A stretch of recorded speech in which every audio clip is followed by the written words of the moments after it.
I'll never forget the moment when I witnessed my wife being intimate with another man in our daughter's room through the baby monitor.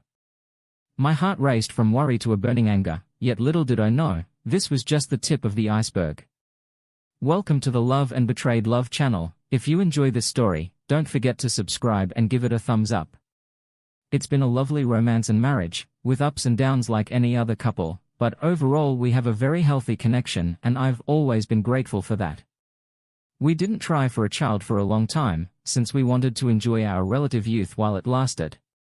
Last year, however, we decided to try something new. My wife, Isabella, became pregnant and we had our baby at the beginning of the year. I'd always wanted to have a child, so when my daughter was born, it was truly the best day of my life. There is nothing else I can say to describe it, however, adjusting to parenting is difficult. It became evident how much it restricts your life. If you don't have dependable friends or relatives close, it's difficult to enjoy a day to yourself unless you're willing to pay a nanny to care for your child. That was an expense that my wife and I just could not afford, so we declined. But in any case, it was evident that if we wanted to go out to dine at a restaurant, we would need to make arrangements for someone to watch the baby, and it wasn't simple, because we don't have any family members living nearby. I am not whining, I am only expressing how things were. It was due to the current situation. Then I realized we needed to acquire a baby monitor if the baby was asleep, as babies tend to do for an extended period of time. We might maybe travel somewhere quite nearby and dash back if the baby began to stir or wake up. I know it seems very responsible on paper, but the lack of spontaneity was beginning to wear on us. I discussed it with my wife, who was concerned about us leaving the baby at home for extended periods of time, but I assured her that we would never go out any place. It was more than a 5-minute walk from our home. Finally, we left the decision hanging and I anticipated to discuss it again at some point. Isabella runs her own flower shop on our street corner where she sells flowers and arrangements. She's always been a creative type who enjoys flowers, so I practically lent her the empty store that my uncle left me following his death from cancer to use rent-free. I had no idea what I was going to do with it, but having a store in such a convenient location would undoubtedly benefit both of us. She has a few of females that work for her, so she does not have to go to work every day, but she does most days. I work remotely, so this works wonderfully for us. On one of those days, I impulsively purchased a Wi-Fi baby monitor from Amazon.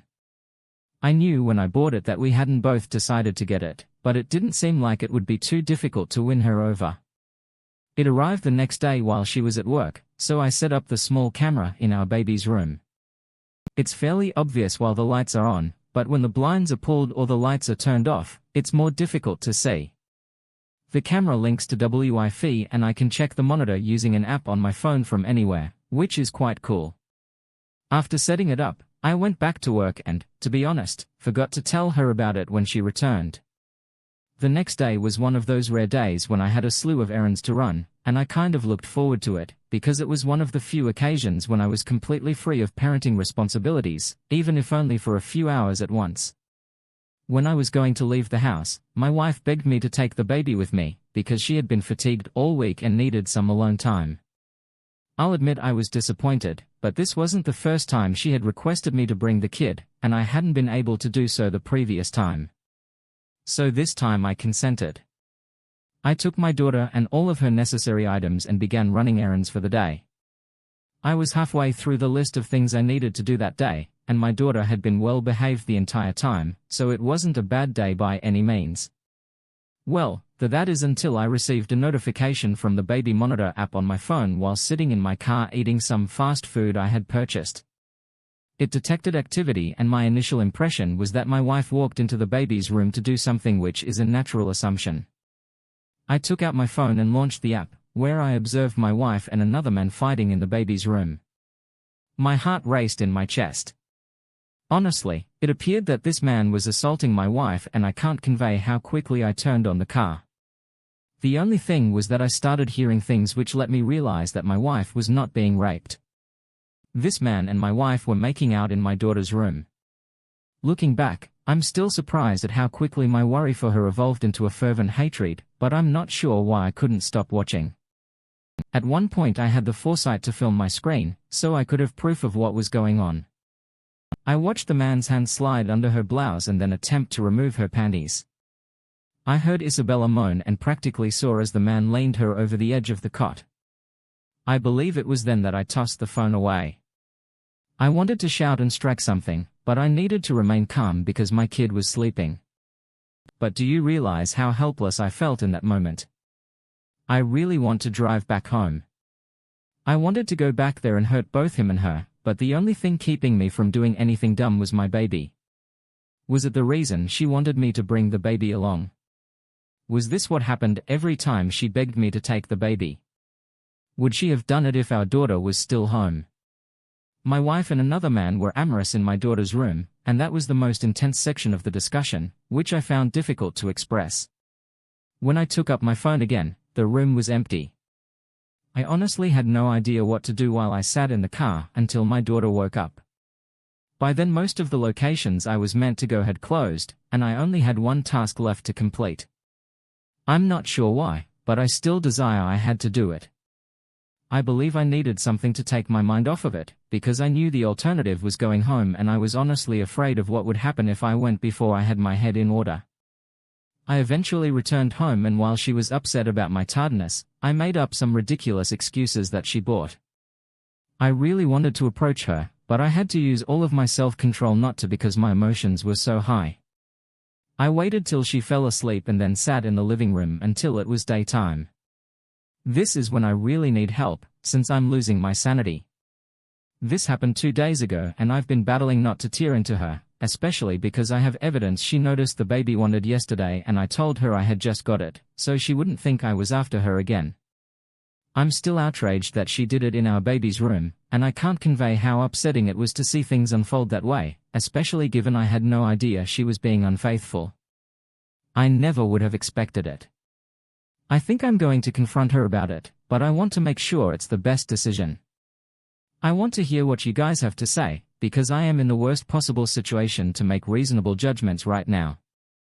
Everything I do will be driven by emotion, which I wish to avoid, so let loose, even if it means calling me a stupid for not returning home immediately. Edit okay, so yeah, I might be a fool for not racing home right immediately, as many of you are pointing out. But honestly, not only was I not in the correct mental state to be confronted with my wife and her affair partner, but I had my daughter with me, and I think it wouldn't have been smart for me to take her into such a risky environment. My daughter stopped me from doing anything stupid at the time, and I'm still grateful for that, since she could have been hurt if things had gotten out of hand. Edit to so. The overall consensus appears to be that I should address her immediately and quit wasting time. So yeah, that is what I will do. I am going to do it tomorrow morning. I can't hold this inside of me any longer. I also observed some folks suggesting that I check her phone, but that will be difficult. Her smartphone is almost always with her. I believe it is best for me to confront her directly, so that is what I will do. Just when you thought parenting was all about diapers and midnight feedings, bam, isn't it weird that a device designed to keep your infant safe ended up presenting a plot twist worthy of a suspense thriller? Parenthood throws curveballs, but I bet seeing your wife and another man in your daughter's room with a baby monitor was not in the parenting guidebook, and of all places she selects the baby's room. Really, I believe a baby room produces more fatigue, covered in baby bath and hasn't showered in a week. Vibes are not getting nasty with a stranger. Different strokes for different people, I suppose. Update. So I'm here with an update on the incident in which I discovered my wife cheating on the baby monitor. I confronted her about it, and while it feels nice to have let go of all that emotional baggage, I'm also very saddened by the whole situation. Let me do my best to summarize what happened that morning when Isabella awoke. I waited about an hour before asking her to sit down so we could talk. She was concerned and continued asking if something was wrong, but I said nothing in return. I began by telling her when I purchased the baby monitor, but she simply glanced at me in confusion. I said nothing and she responded with a drawl, okay. I then informed her that the baby monitor was already active. On the day I conducted errands. She still stared at me, puzzled, and I didn't want to say anything. I was merely looking at her, and I could see the precise instant when she mentally recalled what had transpired that day. She jerked up slightly in her seat in horror and covered her mouth. We sat there with her mouth covered for almost a minute. I could see she was struggling to find out what to say, but I didn't want her to rehearse anything, so I questioned her. Why did you cheat on me with that guy? She began to cry and tried to speak through it, making her completely incoherent. I asked the question again, and the same thing occurred. She didn't have a real answer for that inquiry. Clearly she couldn't use the female favorite. You were never around because I was always present. I continued my question by asking her who the man was. At that point she began to sob even louder, which irritated me. This continued for over 5 minutes until she began to settle down. I repeated the question and it took her 2 minutes of shivering and burying her face in her palms before she spoke. He's not important. He was essential enough to go inside your underwear. He's just some man that stopped by the store. He wanted to get flowers for him. I already knew what the next word would be, but I waited for her to finish before telling his wife. I laughed, because she was not only cheating on me with no one in my daughter's room, but she was also playing about with a married man while married herself. It actually disgusted me. I can't think of another word to describe it. I asked her his name. She first said you didn't know, but I informed her that it was a lie. I knew she knew his first name, if not both. She eventually told me his name, and I took mental note of it. Let's call him Alexander Blake. For fun. However, the name was more unique than that. The final question I had was, why did you have to do something so horrible in our daughter's room? Have you no morals? I mean. Clearly not, but I had to ask her. It irritated me every time I thought about it. She didn't say anything, and what she said next took me by surprise, and it remains as perplexingly stupid today as it was then. You did not even wait for me to agree to a baby monitor. I blew up at her.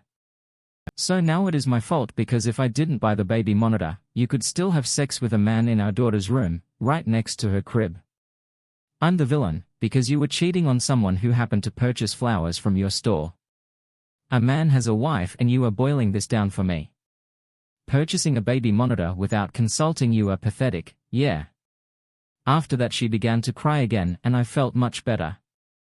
I didn't feel normal, because it's difficult to feel normal so rapidly after something as traumatic as what I'd experienced, but yes, it felt like a weight lifted off my shoulders. I've kicked Isabella out of the house for the time being and I'm not sure what to do next. I know divorce is necessary, but it isn't enough for me. I need to hurt her more than that. I just need help figuring out the best approach to do it. So I'm open to any recommendations. It's completely not your fault. I hope I'm attempting to blame you for her decisions. It's like blaming the weatherman for the hurricane. We're dealing with our own hurricane right now. Concentrate on ensuring your own peace of mind and legally safeguarding your assets. And hey, try upgrading your baby monitor to one that detects lying. You might enjoy it. In all seriousness, care for yourself and your child. Surround yourself with sympathetic people and remember that time and a skilled lawyer are your most powerful allies right now. Keep your chin up. You will get through this update too. I am back months later and I am happier than I have been in a long time. I was the one who wrote the post about my wife, Isabella, who I discovered cheating on me owing to a baby monitor I purchased. I'm pleased to bring you all one new update, which should be the final one in this entire saga. I knew I wanted to hurt Isabella badly, so I read all of the comments on my previous post and took my sweet time devising a strategy. The first thing I did was file for divorce. I was easy. My close friend's wife is a divorce attorney who is really skilled at her job, so I listed her services on the same day. I confronted Isabella. I had video evidence of her cheating and I was assured it would be relevant at the trial. The fact that she had to ask me to take the baby that day indicated that she had planned to cheat, and it was most likely not the first time. Given that the divorce paperwork were ready, I specifically specified Isabella's work address, which is the same corner shop that I lent her to use for business. I wanted her to be embarrassed, and while I wasn't there to see her being served, I hoped it was a terrible look for her and the other customers who must have been around at the time. She phoned me the same day she was served, urging us to talk about it. I told her there was nothing else we could talk about, because she wouldn't have anything else to say to me except apologies, which I didn't want to hear. When it was time to initiate divorce proceedings, her lawyer wanted to go to the store first. Its ownership passed to me once my uncle died, and it was the item she fought tooth and nail for. We had a car, albeit not a great one, and we rented an apartment, which was clearly the most precious thing we had between the two of us, and I believe the judge understood it as well. In fact, that was the only thing I knew I needed. My lawyer, bless her heart, really drove home. Not only was it difficult to disclose my wife's adultery so soon after having our first kid, but there were additional factors that exacerbated the situation, like the location, the premeditation, and the fact that this wasn't the first time. She stated that giving her that corner business would be like rewarding her poor behavior, which would not set a good example. This is the end of the day. I got it all, though. I gave up my car since I was keeping the apartment. The judge stated that it would assist in coming to pick up or drop off the youngster. The custody arrangement did not go as well as I would have liked, because we ended up with shared custody, but that is fine. I also don't have to pay her anything, because fortunately in my state, her infidelity was allowed to play a significant role in the decision. This is the section that eventually helped to heal my scars. I recall Alexander Blake, the man my ex-wife cheated on me with. I found him on Facebook. It took me 2 minutes to discover his wife and message her. I detailed the circumstances, including the fact that I had explicit footage of her husband and my wife, and she expressed a desire in watching it, because she initially did not believe me. She obviously believed me after I had to do a lot of consoling, but it appears that things are about to hit the rocks on that side of the sea, which makes me pleased for her, though she'll end up better off eventually, as I have. The next step was informing my ex-wife that she had 30 days to quit the store. I strolled into the business over a month after our divorce and told her this face to face because I wanted her to relax, and it worked perfectly. She screamed and cried and even offered to begin paying rent for her spot, but I said no. I eventually planned to rent the apartment out, but I refused to make her my tenant now. I had to ensure that her magnificent shop was no more sure. She could expand her brand elsewhere, but she'd have to pay a lot to make it work, and that is great with me as I type this. The store is unoccupied and I'm seeking for a reliable paying renter. Her Instagram page still claims that the business is closed indefinitely for renovations, but I'm delighted to know it's a lie. She's attempting to preserve face, but it's not working, because it's clear that the physical location no longer exists. She's contacted me 3 times in the last month to plead for forgiveness and permission to use the store again, but I'm not giving in, not at all, and it makes me happy. This is the happiest I've felt in a long time, and it sucks. It must come via vengeance, but it is what it is. I'm glad I got to lash back at her in the end, and I'm glad it only hurts her a fraction of the way it wounded me. Wow, you've turned the tables on Isabella with surgical precision by serving divorce papers at her own workplace. That's what we like to see at the store. Refusing her offer to pay rent was a power maneuver. I can practically hear the nasty landlord's cackle ringing through the vacant storefront. Her Instagram renovation. Excuses are classic, such as claiming that a sinking ship is only submerged for repair. It's encouraging to hear that you're finding closure, even if it's through unconventional methods. Remember that the best revenge is to live a good life, and if you need help finding a suitable paying tenant, consider someone who places a high importance on privacy in their business operations. Here is the next story. It all began with a minor incident on a Friday afternoon.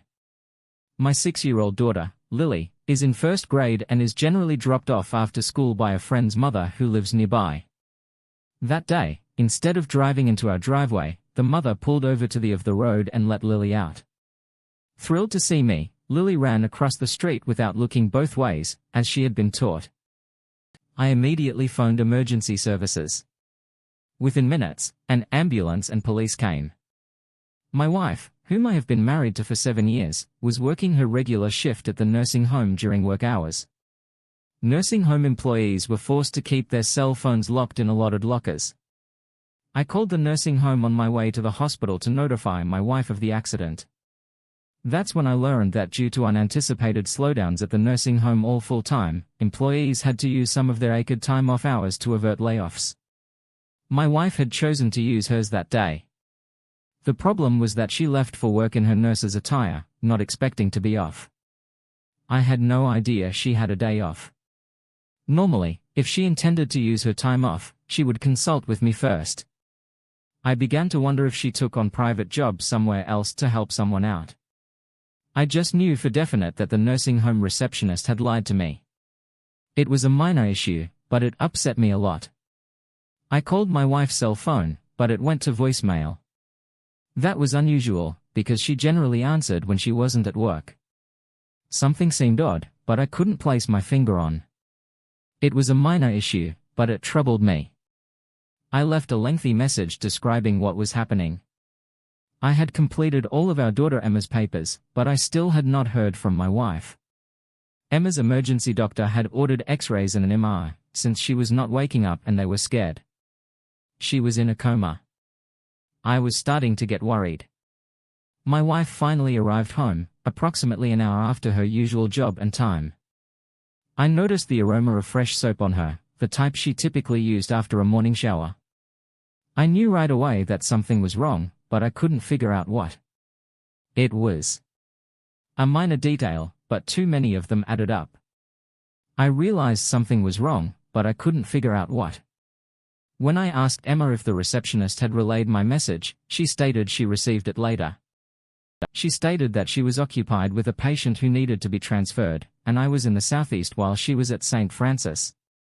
I believed she was lying, but I did not pursue it. This was not the time or place. Two ladies had lied to me that day, and I knew I had to figure out why what had begun as a routine day had devolved into a succession of lies and discrepancies among us. The only thing I knew for certain was that my wife was not acting like herself. Emma began to wake up after the tests and the doctors decided to keep her overnight for observation because she had been out for so long. We left at 10 p.m. after she had fallen asleep and stopped at Taco Bell's drive-thru for dinner after eating and drinking a refreshing beer. We retired to bed that Saturday. Our little child was given permission to return home. We were fortunate that there were no significant injuries. When we arrived to the hospital, a family doctor, Dr. Ronald Foster, was there to examine her. I was amazed with how seriously he treated his profession.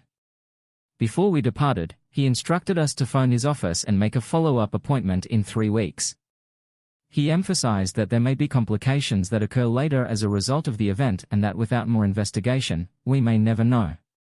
He underlined the significance of exercising caution, particularly with small children. Once we were back home and situated, I asked Emma about her Friday. Her response did not please me. Normally she'd discuss if something unusual happened at work or if a new patient was transferred. In these, small details of ordinary conversation were lacking. It was a minor detail, but it was beginning to build up, forming a pattern. Whatever my wife had been up to. On Friday, it was obvious she did not want me to know. I started to wonder why. I began reflecting over the previous several weeks to see whether I had done anything to offend her. Emma has a habit of holding grudges. For weeks after feeling unfairly treated. Emma and I were high school sweethearts. From the minute I met her in junior high, I never glanced at anyone else. However, we broke up 3 or 4 times.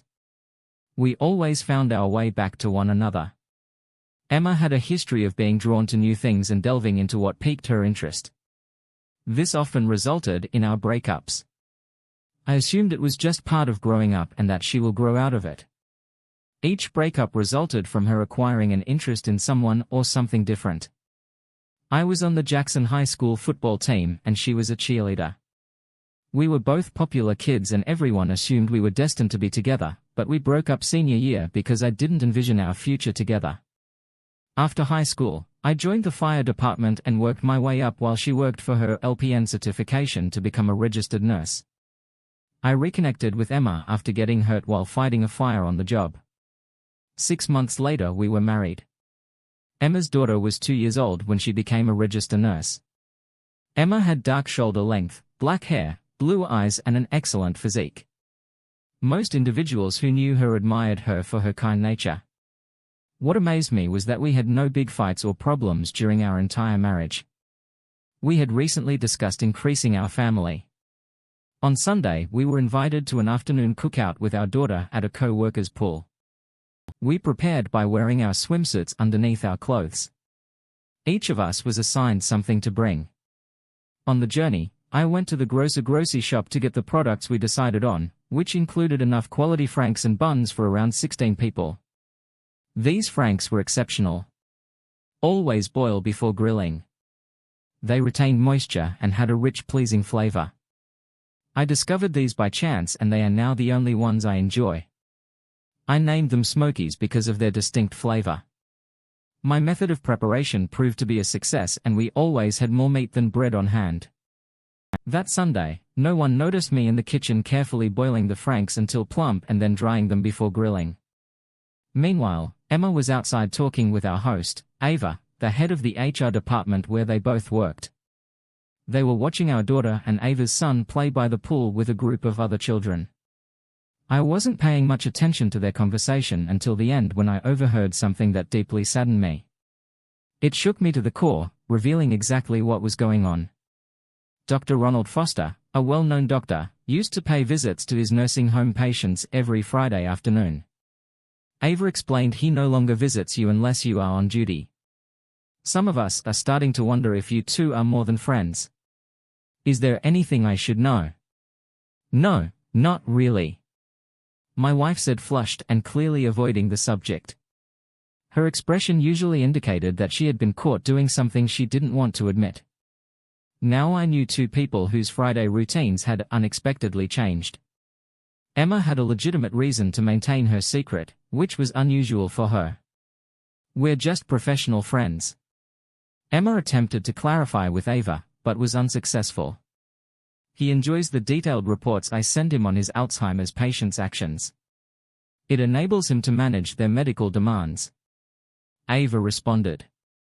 That is not what people are saying in the halls.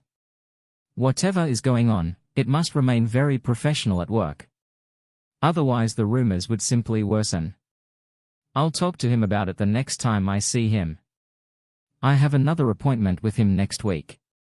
Emma said I should check on Lily. Emma walked away to check on our daughter in the water. I mumbled beneath my breath. She is lying. She does not have a doctor's appointment next week. Ava heard me and turned to see the astonishment on my face. Her attitude became serious as she understood, like I did, that something was clearly going on that I had no idea about until today. Did you hear us? Ethan. Ava said. I just nodded. Do you believe there is something going on between them? Over the last 2 days I've noticed a few minor contradictions between what I saw and heard. It paints a totally different picture. Her facial expressions clearly indicated that she is hiding something she does not want others to know about. It has made me reconsider everything. Please tell me how long Emma has been taking every other Friday off. I asked. She proposed the revised schedule during the last 3 months. She claims that because she works many extra hours, the majority of her overtime earnings is used to pay additional taxes. Taking the day off helps her cut her extra hours and saves her accrued time off for family obligations.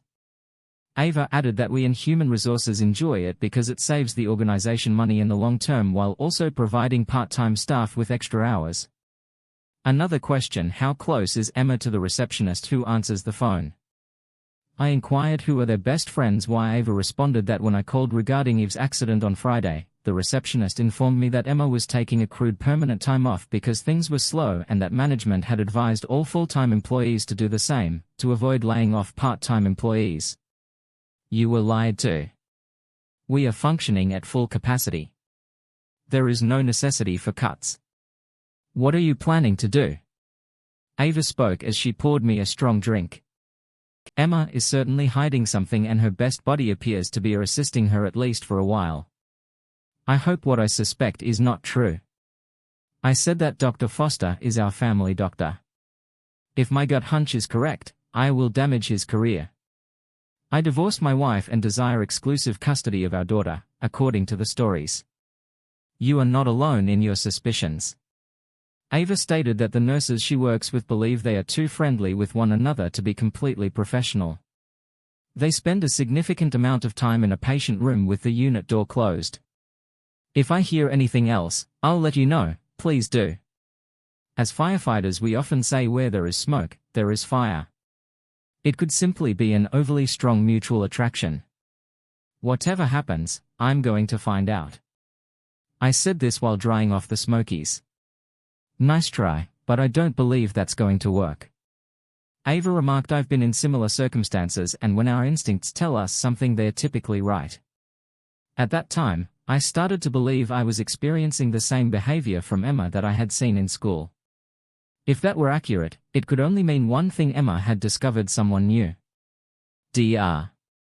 Ronald Foster joined the partnership group 3 years ago to take over our prior family doctor's practice.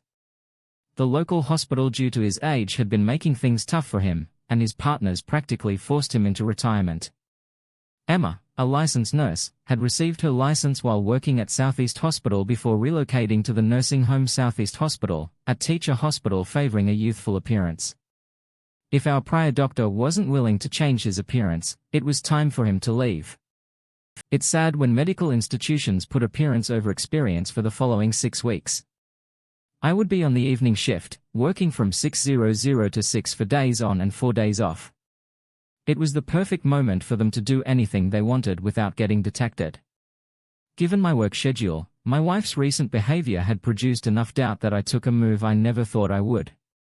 Before putting the sausages on the grill, I emailed one of my usual crew members, asking him to call me in 5 minutes. I was close to my wife. When he called, before answering, I informed her I needed privacy for a work-related call and moved to the front yard. Truthfully, I did it because I didn't want Emma to overhear the talk. Bob, remember the squad we established when Glenn needed help with his ex-wife a couple of years ago? I asked, of course, Tom, and it worked beautifully and didn't take long. Bob said, "Who needs our help this time?" I do. Based on what I found out, I think it's been happening for at least the past 3 months. Emma, and the man I assume she's engaged with, is Dr. Ronald Foster. I explained even her colleagues at the nursing home suspect something I overheard management discussing it with her, which says it's serious. The head of human resources even admonished Emma to be more discreet at work. Ouch, if they're claiming that it's been going for a while, I'll start making calls to arrange for us to meet at the fire hall tomorrow when we're on duty. Bob said our sheriff department pals will be pleased for something else to do. Remember, Ethan, we need to put the same rules on you as we did with Glenn. When we assisted Glenn before, our rule was he had to remain out of it until our team finished its inquiry. We feared any changes in his behavior may tip off his spouse. It took less than a month to get everything done. We created a detailed daily report of his ex-wife's activities with her lover. His lawyer stated it was so thorough that nothing could sneak through. Glenn easily secured custody of their 3 children during the divorce. Monday evening after dinner, we gathered in the fire hall conference room. 6 sheriff's deputies, 5 firefighters and 2 police officers were there. I told them what happened on Friday and everything I've learned since then. Everybody agreed. It seems that something was certainly happening. Emma's car description, like license plate number and typical work hours from 7:00 a.m. to 3:30 p.m., were provided. They asked me to obtain copies of our medical records from our home files during the last 2 years. They wanted to see if Dr. Ronald Foster was still our family doctor by reviewing the medical billing information. If he and Emma were romantically linked, he should have sent us to another doctor at their clinic. After that, they asked me to leave so they could decide who would do what and when. On Tuesday morning, after seeing my daughter off to the bus, I spotted my retired neighbor getting his morning newspaper. I strolled up to say hello and we started talking. He inquired as to the reason for the doctor's visit. The night before, I questioned if he was certain it was a doctor. He stated the person was wearing a white coat. When he arrived and he observed him remove it and leave it in the car before approaching our door. He added that the doctor was still at our place when he went to bed around 10. I expressed my hope that it was nothing serious. He advised. I asked my wife about it when she arrived home. Walking back home, I realized that my suspicions were right. I grabbed my phone and returned to my neighbor, showing him a photo of Dr. Ronald Foster from the medical group's Facebook page. He confirmed that this was the doctor he had seen. Emma called to say she'd be late. I drove Eve to my mother's so I could get to work on time. I told Bob what the neighbor had seen and gave him copies of our medical records and health insurance reports.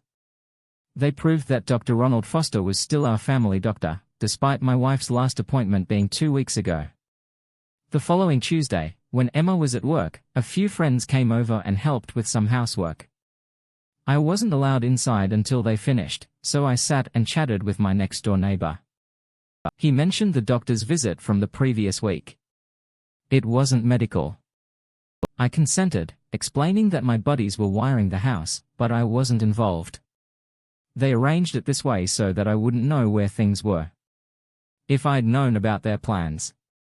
Like everyone else, I'd have been watching attentively to see if they were succeeding, and my behavior might have shown it. I wish I had friends like yours when I divorced years ago. My neighbor stated it may have saved me thousands of dollars in legal bills alone. Nowadays, you must defend yourself from everyone, including those you trust. It's unfortunate that the new computer age has helped undermine what few family values we had. They arrived at the firehouse on the first day of my final 4-day shift after 6 weeks of night shifts, to deliver the terrible news. They even brought one of our town's best divorce lawyers with them. I realized my predicament was more serious than my wife's infidelity. Their choice of lawyer indicated that the team believed we needed to act immediately. Emma and Ronald Foster had been having an affair for nearly 6 months, and it was nearing the end. They believed it was time for me to take significant action. Emma planned to file for divorce after the school year ended, which was only 2 months away. On the nights I worked, they were either at my house after Lily went to bed, or Emma would take our daughter to her sister's house for babysitting. Emma would pick Eve up from Ronald's residence in the morning and drive her home before I finished work. Then they'd go about their daily routine. The lawyer was present because they were planning something behind my back. With Dr. Ronald Foster's help, Emma planned to exploit charges of mental abuse against me. They wanted to prove that I was an unfit father who posed threat to our daughter's safety. Emma, depending on her professional experience, believed that the falsified claims supported by a detailed medical record they were compiling would persuade the court to grant her complete custody of our baby. She wanted to limit my interactions with Eve to supervised visits only. Her ultimate goal was to incite such rage in me and my parents that we would choose to permanently cut connections with them. As I sat there listening to their preparations, I couldn't help but consider what I had done to my soon-to-be ex-wife to make her spiteful and vengeful. The lengthy report stretched 60 pages and featured dates. Explicit images of the two involved intimately, many notarized declarations confirming their 6-month relationship, and transcripts of their talks plotting how to hurt me. Ace in the whole looked to be a graphic image of our 6-year-old daughter standing at the foot of our master bed, observing the two of them doing so. Both of them were entirely unaware that Eve was present. I decided to serve her after my final night shift later this week. We will then submit a complaint against Dr. Ronald Foster with the State Medical Board on the same day. We will offer billing documents to verify that he was still our family doctor at the time. We'll investigate whether he faked medical documents to bolster my soon-to-be ex-wife's claims of mental cruelty, especially given that they considered setting me up a photograph proved that he was having an affair with my wife in front of our 6-year-old daughter. Dr. Ronald Foster, a respected doctor, violated medical ethics and the law by fabricating medical records. A copy of the divorce petition will be provided to our local child services, along with an explanation that I am taking my daughter out of town so that they can investigate my wife and me without my involvement. A letter will clarify that this is a preventive measure. The state's Child Services Department takes crimes against children committed by family members very seriously. All 3 agencies will receive an 8x10 photograph of my daughter seeing the encounter. I'm taking a 3-week vacation, beginning immediately after this week's shift ends. It is already approved. One of the fire department chiefs, a colleague, was present. When I called my retired parents and recommended we borrow Dad's RV for a 3-week vacation beginning the day after my last shift, I told them I needed their assistance and would cover the fees. They agreed, but questioned why it needed to be expedited. I promised to explain along the way. My new lawyer was taken aback when I recommended turning up my parenting rights to my parents until the divorce was finalized. He agreed. Given the circumstances, this is a wise decision. If Emma has already reported to child services, it demonstrates that my first concern is my daughter's well-being. Until my identity is cleared. It communicates to everyone, including legal authorities, that I prioritize my daughter's safety. I'll prepare the paperwork, he said. However, make sure to get it notarized within 24 hours of serving your wife. I just finished my final evening shift and arrived home in time to send my wife off to work. As usual. She kissed me on the cheek before leaving when she drove away. I made a short phone call. Lily and I began packing for a surprise trip. I asked a sheriff's department representative to notify the school principal of our predicament and explain why I had to remove our 6-year-old daughter out of school at 8:00 a.m. My parents came by 9:00. We had put our possessions into their RV and were on our way out of courtesy. I called Ava to provide an update. She stated that since her conversation with Emma in the nursing home, everything had been entirely professional and the rumors were fading. I indicated that I now had proof that their affair lasted at least 6 months. As a result, I intended to serve Emma with legal papers at her employment. Later that day, Ava volunteered to observe it and keep me updated. Afterward, I joined my daughter and my parents' enormous RV as we left town. I handed my mother a legal envelope containing all the information and asked her to read it. My father inquired what is going on. I recently discovered Emma was preparing to divorce me at the conclusion of the school year. I added what Mom is reading summarizes what we've discovered and proven. Her lover is our family doctor and they were conspiring against me. If they hadn't been caught, they may have planned to never see Eve again following the legal challenges. So we're leaving town because things are about to get really bad for a few people. My father believes that you and our granddaughter would benefit from being away from everything. Essentially, Emma will be served at work today. This morning, the state medical board will receive an official complaint on Dr. Ronald's relationship with his patient, my wife. I'm alleging ethical infractions and have compelling evidence. Child services will also be notified of anything Mom is reading. If convicted, he might lose his license to practice for at least a year, if not longer. Dad indicated that your claim may result in a thorough investigation of every doctor in his group. Oh my God, Mom gasped. They let my granddaughter watch what they were doing. I will take care of that woman myself. That doctor can end his career. He'll lose his license permanently. Every government agency will look at the entire partnership he is involved in. Dad said they've made a mess of things. Emma will be lucky to have supervised visits. Mom insisted that Ethan Lee and Eve come live with us when they returned. If Emma comes to my door when your father isn't home, I'll respond with a loaded magnum. I'll be driving Lily to and from school every day. I cherished my mother. She adored her granddaughter and was fiercely protective of her family. Over the years, she had taken down a number of people who threatened her family. Dad drove until we needed gas when the tank was about half full. I used my credit card to fill up and took over the driving. It gave Dad the opportunity to read through everything himself. He was astounded by the level of detail I provided about the group we had formed within City Services, a second time assisting in a divorce case to protect one of our own. Around 3:00 we arrived at a trailer park that Mom had reserved for the night. The 3 weeks were intended to spoil her granddaughter. After parking and hooking up the RV, I took Eve swimming in their pond. As we returned, my cell phone rang. It was Ava. Hello, Ava, I greeted her. I hope your day went well, Ethan. We have not had such an amazing day in months. Ava responded. Thank you. This afternoon we learned that Dr. Ronald Foster has been temporarily suspended from practice while the state medical board completes its investigation. They reacted fast. I admitted that I needed to give them credit. I expected them to at least call him in for an interview first. Ava stressed that they only suspend that fast if there is a serious complaint and some evidence is supplied. It shows that they are taking this extremely seriously. We probably won't know the conclusion for another 3 months.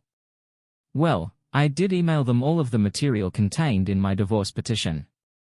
I explained at 3:00 p.m. your soon-to-be ex was served right as the shift changed. I informed security to expect him and notify me before allowing him in. When he arrived, I let to Emma's section.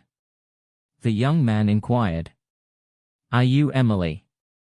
When she replied, "Yes," he added, "Congratulations, you have been served." Ava explained that when she opened the legal envelope, the first thing we all saw was an image of Ronald and her having sex while Eve watched. "Oh no," she wailed, then fainted. My lawyer let her see it first. "That is priceless." I chuckled. She received what was coming to her. Did the state receive a copy of that photo? Ava inquired. Presumably knowing my lawyer, I responded honestly. The state had no choice. Dr. Ronald Foster was having an affair with a patient and allowing the patient's small child to see it. Ava concluded I doubted you could pull it off. We're now all betting on how long he'll be without his license. My father believes he has permanently lost it in our state. I claimed Emma and Ronald were making up a phony medical history, alleging I was emotionally abusive to her and our daughter in order to gain exclusive custody. If they can prove their case, criminal charges may be brought. It's a mess. However, her issues are piling up because everyone now knows she let her daughter watch what she was doing with Ronald. Ava remarked that rumors are swirling around here. Some of the employees refuse to work with her. I'm revising the schedule as we speak. They claim they cannot trust her anymore.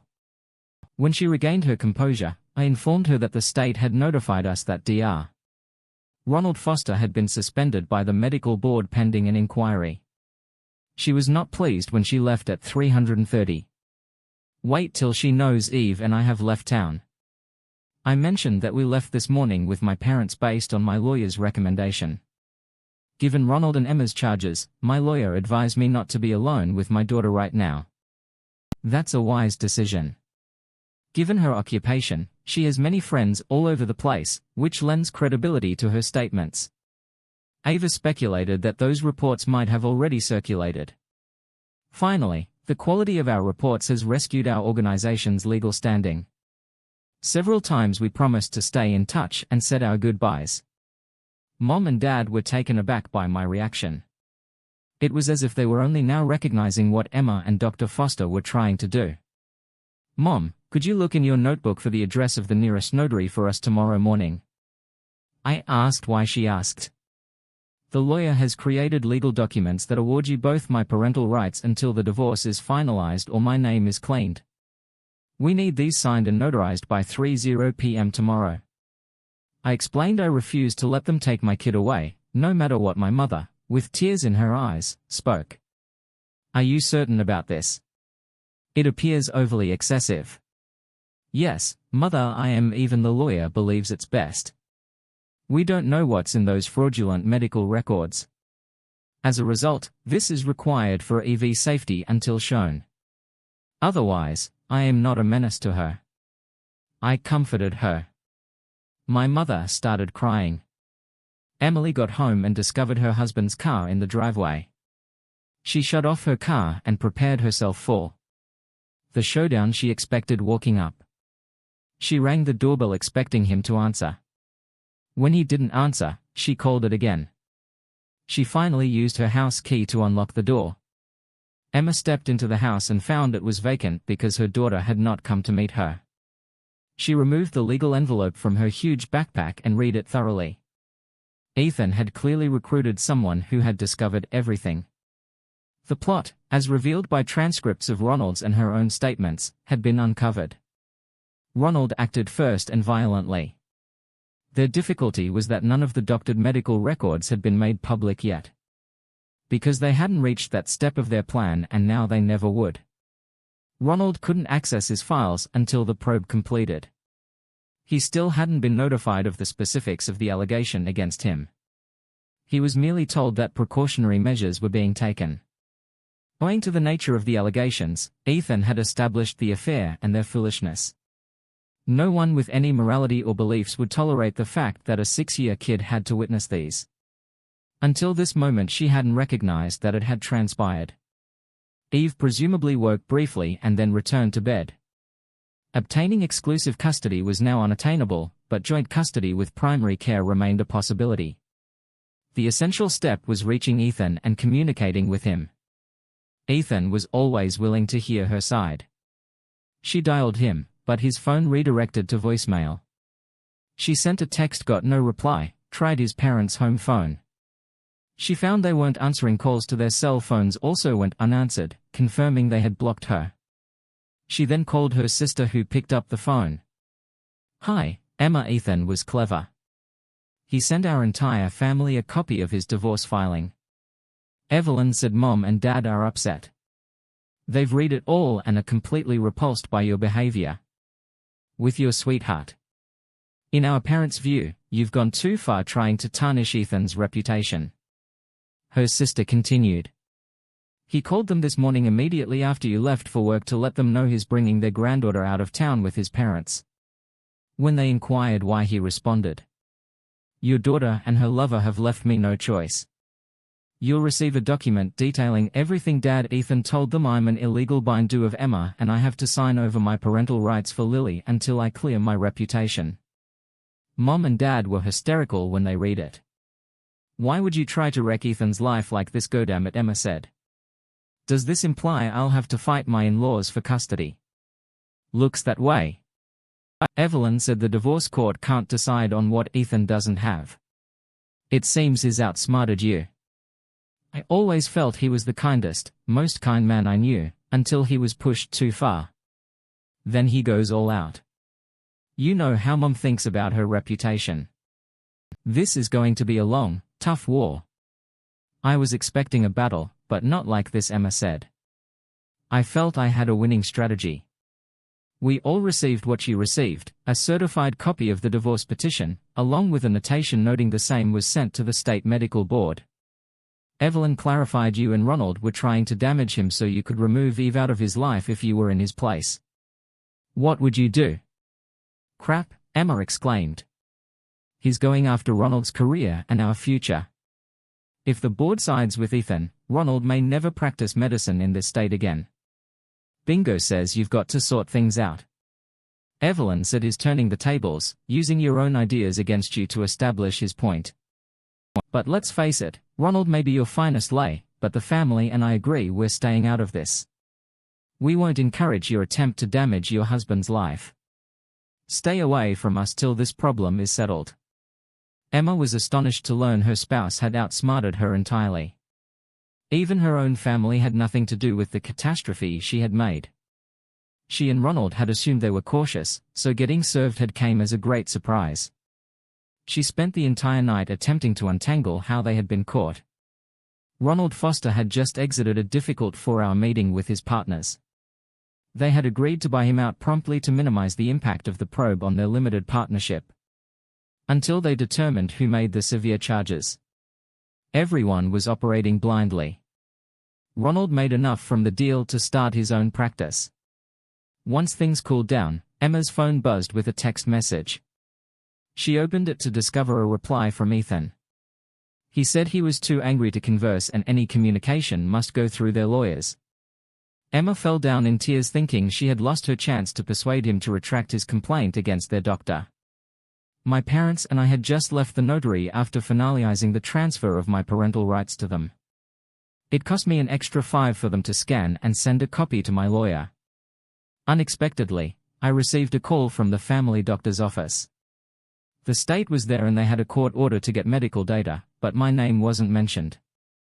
The nurse asked for my authorization to release the documents linked to my family, including my wife's and my billing records. Mom had planned our trip thoroughly, ensuring there was something fun for Eve to do every day.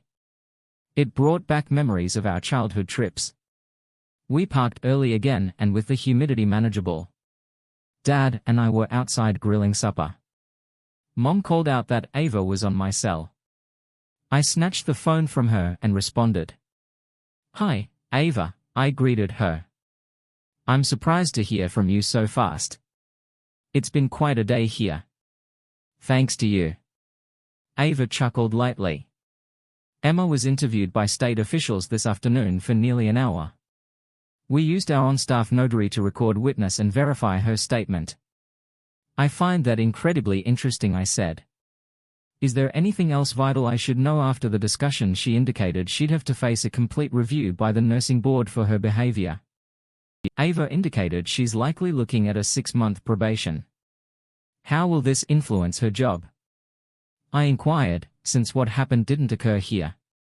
It won't influence her career much. Ava said I'll just have to keep an eye on her and report anything strange.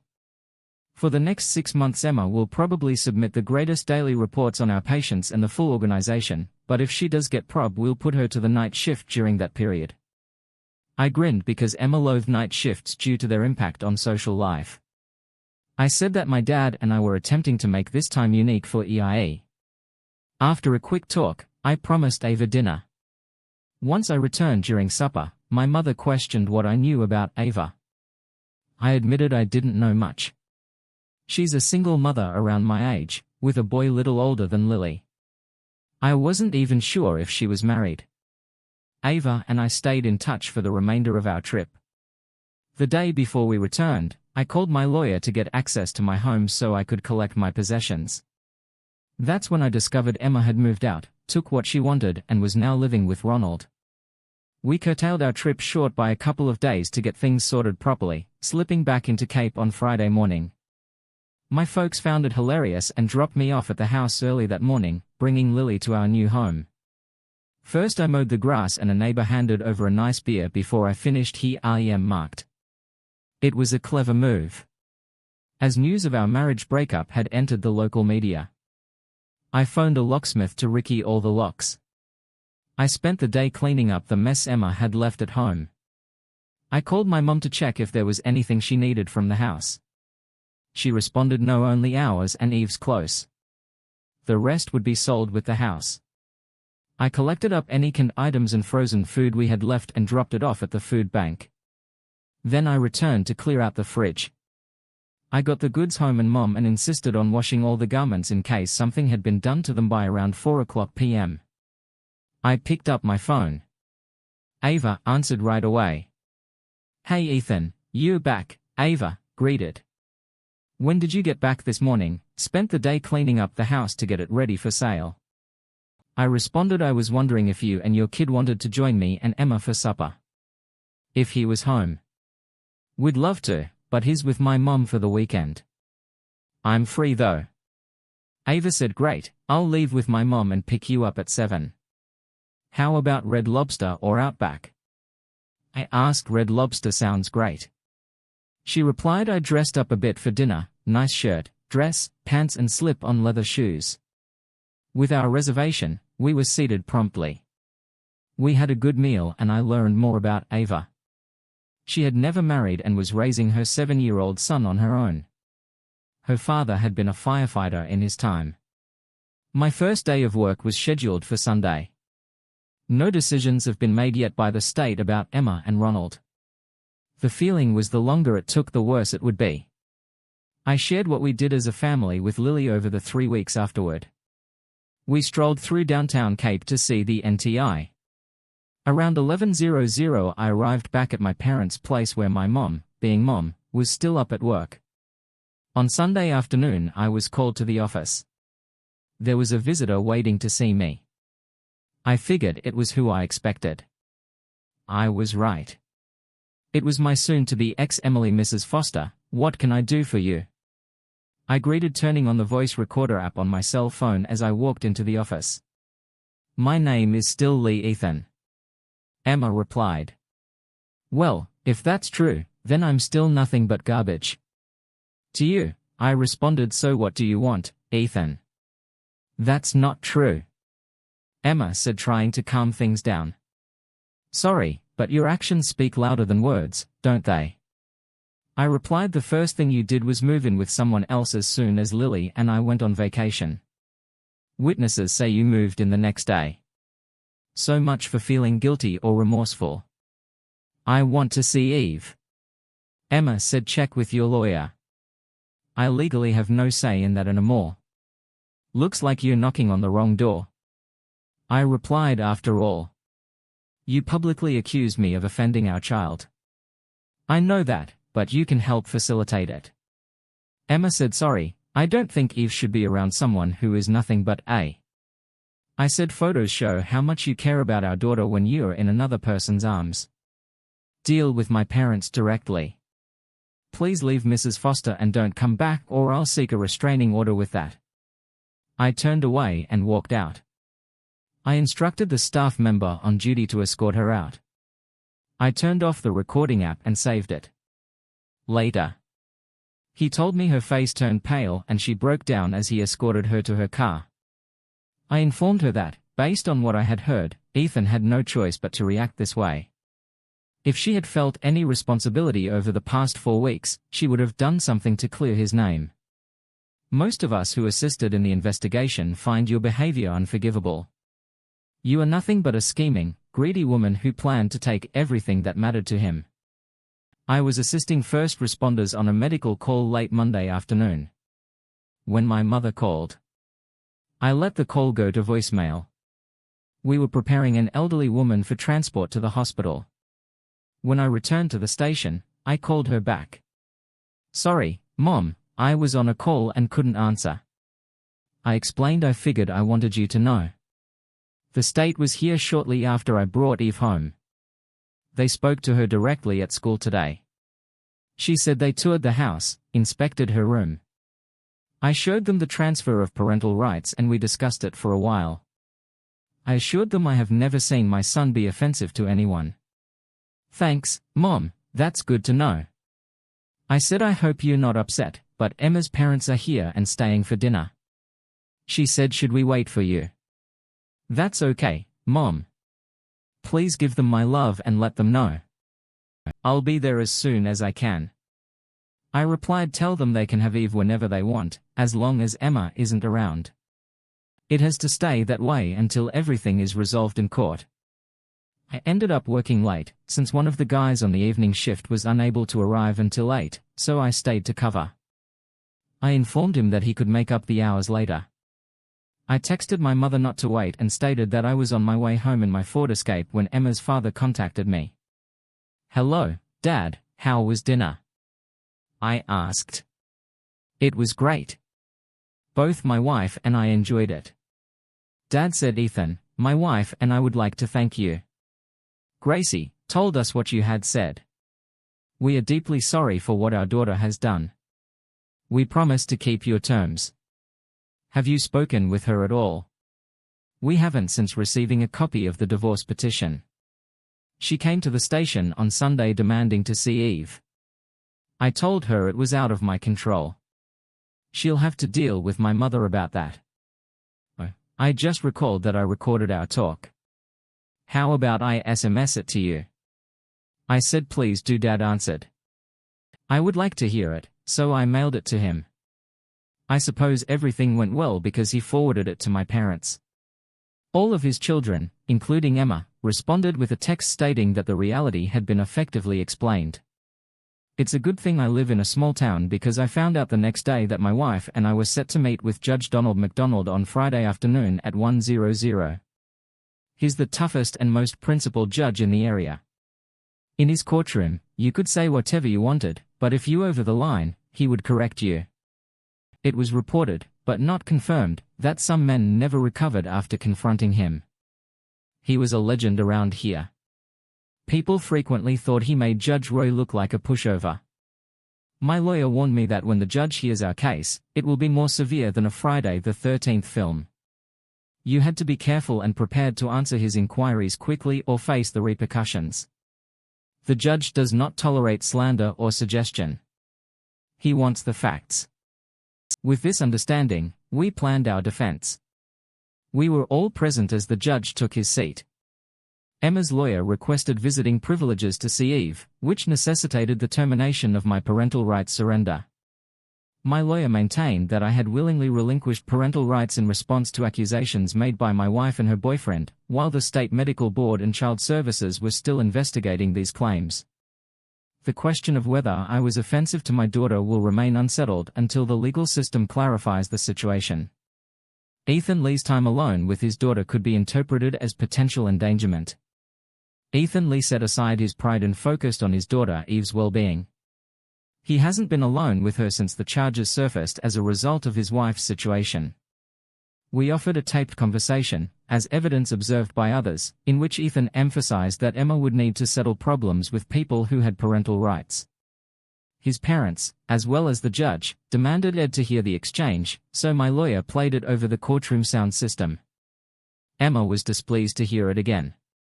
My lawyer then presented a notarized statement from a witness who added additional information. After I left, the judge requested to see the transfer of parental rights, and my lawyer provided him a copy. He smiled slightly as he read it. Turning to Emma's counsel, the court inquired whether he took the actions he considered were necessary after his soon-to-be ex-wife accused him of mental cruelty and emotional offense. My wife's attorney replied that sure, but she was under a lot of emotional stress at the time. She has restored her stability since leaving the relationship. Is this being investigated as described? I asked. Yes, it is. There hasn't been a ruling or resolution yet. Her lawyer responded. I will read what the relinquishing of parental rights means. The judge stated that I willingly give up my parental rights until government authorities examining claims against my parenting decide or until the court rules based on proof that I am not an offender of any type. Currently, 3 agencies are involved, correct? There are 3: the State Medical Board, the Child Welfare Agency and the State Nursing Board. My lawyer clarified. Interesting. This is a somewhat tough scenario. How long have these investigations been ongoing? Judge McDonald inquired. Approximately a month. My lawyer responded. For the duration. This appears to be more than just a standard debate over competing claims, correct? On page 32, the judge asked about the second and third paragraphs of Ethan Lee's divorce petition. We'll explain why the 3 boards are still investigating. My lawyer indicated that we all watched as the judge retrieved and reviewed the document. His expression became serious as he set the paperwork down and looked at my wife's lawyer. Let's be clear. The divorce cannot proceed until all 3 investigations are complete. I will not meddle with any inquiries that could lead to criminal prosecution. Based on what I have read, it appears that one party is here as a result of potential illegal activity by others. I must think about this possibility. It is possible that one party's accusations against the other are unfounded. Judge Donald McDonald confirmed that Mr. Ethan Lee's parental rights have been surrendered. Applaud the wisdom he demonstrated in court through his actions. It takes a special type of parent to prioritize their child's needs. Mr. Lee did this to protect both the child and himself. Given the questionable behavior of both biological parents toward their child, as well as his own actions, he decided to leave the situation. As a result, we cannot make any final decisions until we have reviewed the state reports. Mrs. Emily's request for visitation must be filed against the child's other legal guardian who is not him. The court is adjourned. The judge concluded Emma's expression spoke volumes. She clearly did not believe that my actions had been legally justified. She was furious about losing. As we left the courtroom, she confronted me. Ethan, how did you figure this out? Emma demanded from Eve's accident to Ava's barbecue. There were a number of small details that did not add up. I explained. Remember that Sunday phone call? Yes, why? Emma inquired, clearly intrigued. Just before that call, I noticed your behavior mirrored how you were in high school when you started liking someone else. I recounted that call I received was in response to a text I sent minutes earlier. By the time it ended, you were already under investigation. Her face turned pale. She hadn't realized she had inadvertently exposed herself. Until then she had believed someone had betrayed her secret.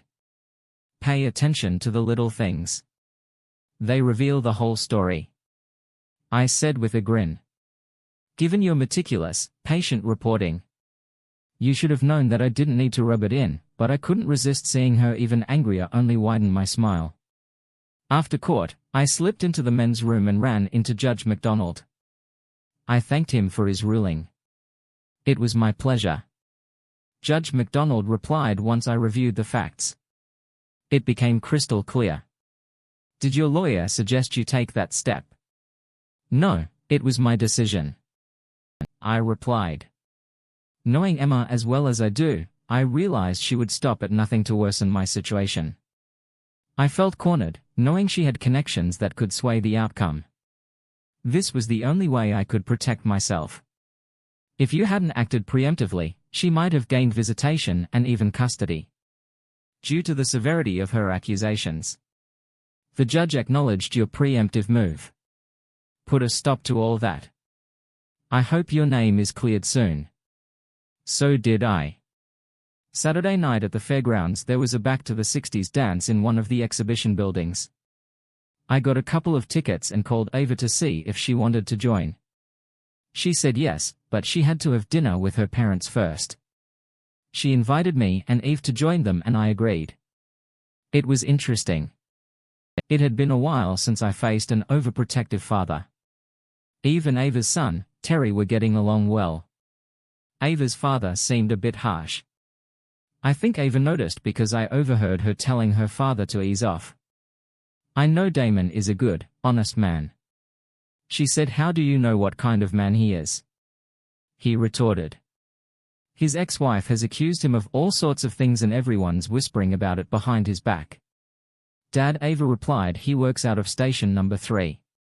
He paused, then smiled and said, well, why didn't you tell me that it takes a special kind of man to be a fireman? I now know those stories about you are all nonsense.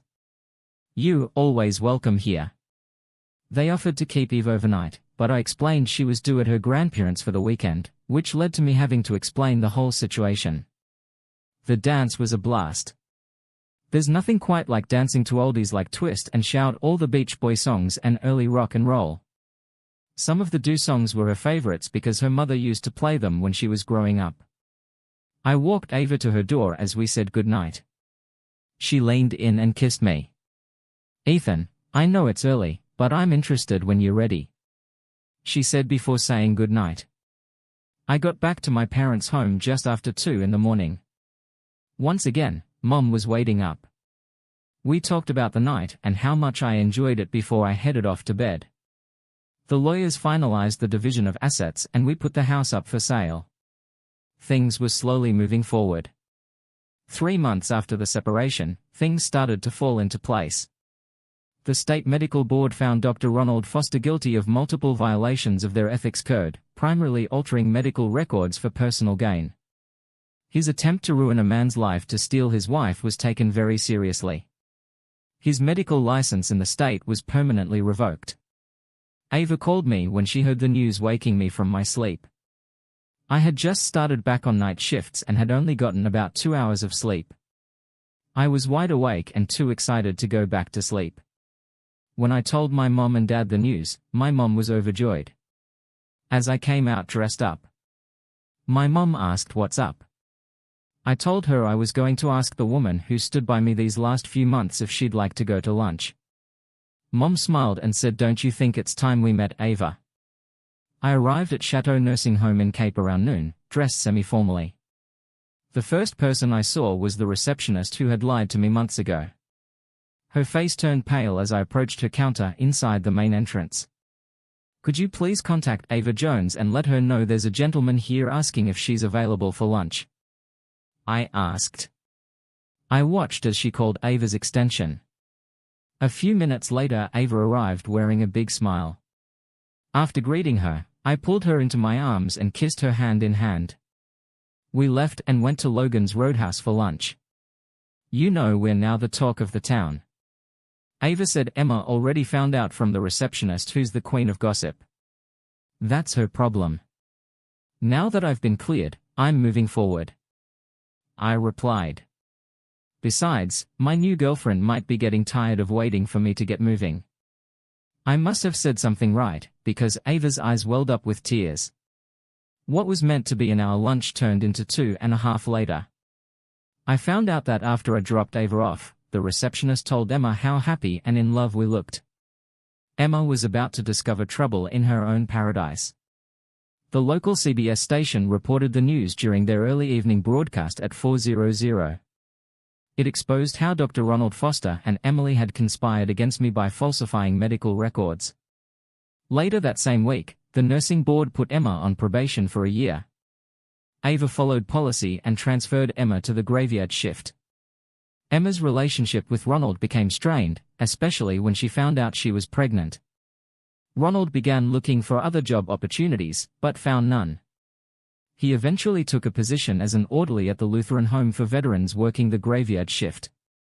It was the final night shift of a 4-day stretch when I walked into the station and saw a congratulatory banner hanging up.